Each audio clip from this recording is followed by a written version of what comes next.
Good morning, everyone.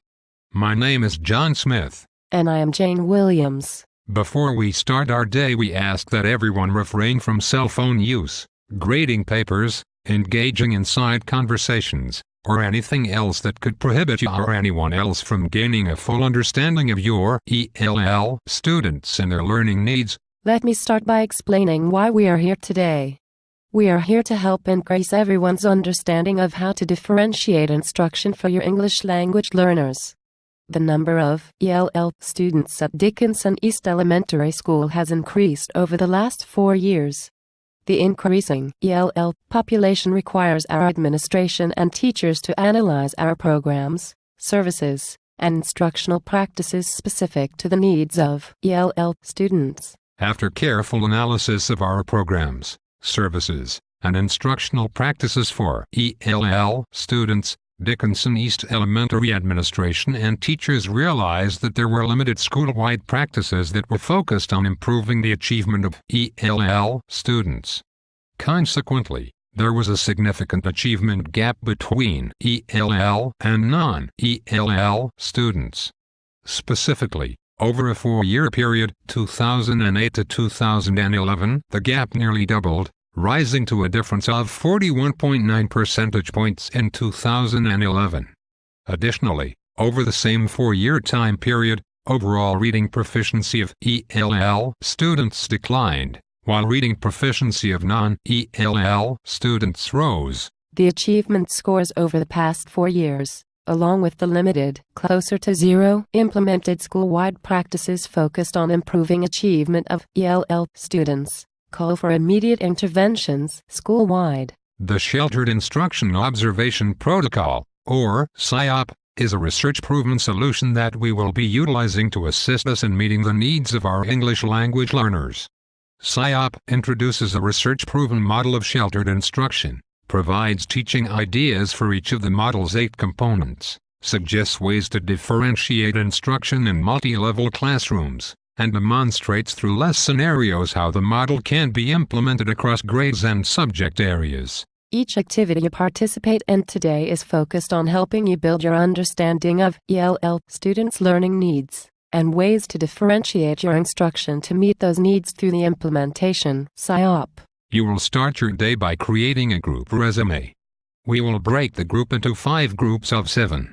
Let's count off 1 to 5. Mr. Dame, our physical education teacher, will stand by in case the counting process breaks down. Hectares, ha ha. There are 7 tables located around the room with each group's number labeled on the tables. Once all people have their numbers, please find your group's table, gather your group members, and wait for further instructions. As a group, please write a collective resume that represents everyone's experiences of working with ELL students.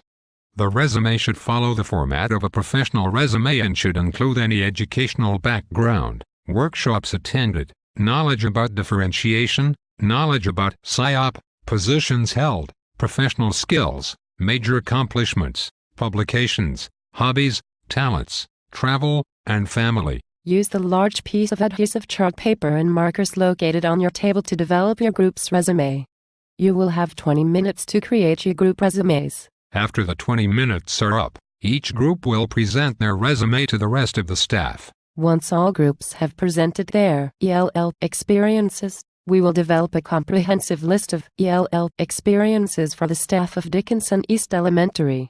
We will discuss how our experiences have assisted the needs of our ELL students, as well as emphasize the need for more ELL instructional experiences. It has been very interesting learning about the collective knowledge and experience of this group.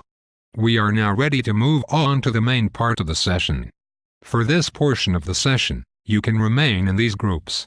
Also, please send one person from each table to pick up enough copies of the SIOP model components in the PowerPoint so that everybody has a copy.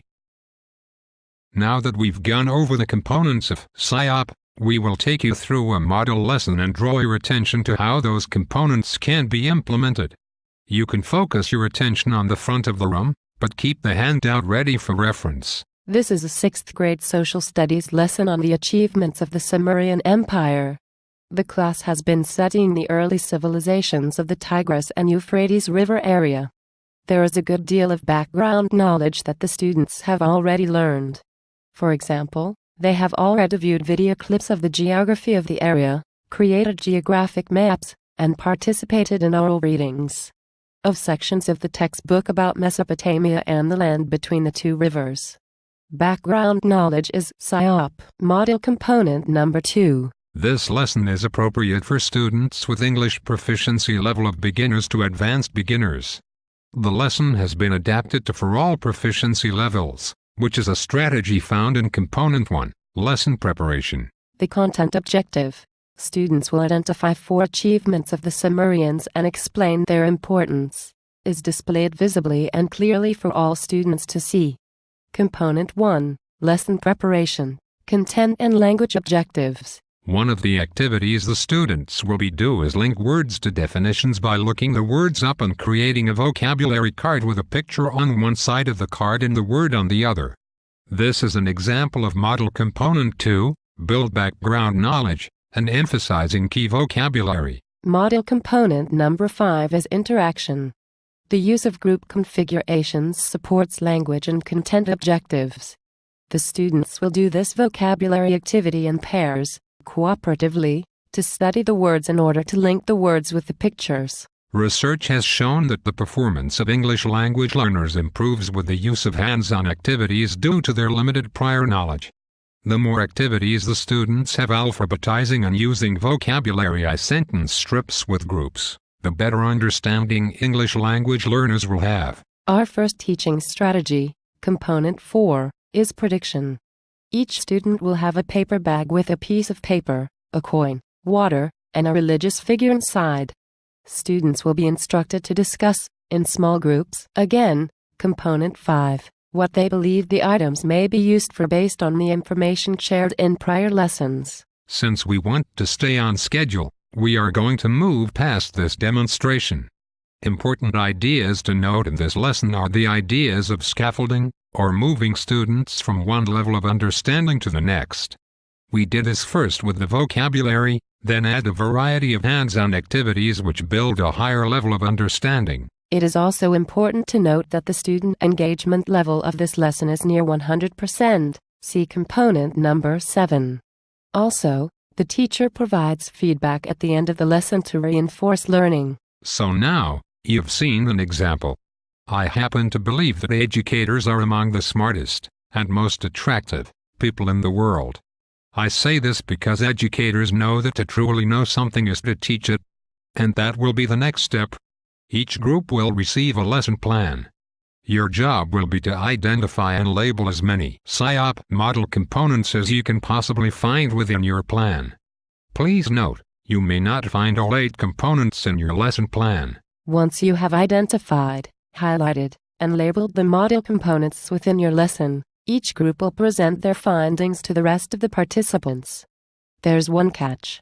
You must find a creative way to share what you have found, no lectures or lists allowed. Some ideas that you might wish to consider include visual aids, a demonstration skit, examples or analogies, a quiz game, role-playing, mental imagery, a case study, or questions and answers.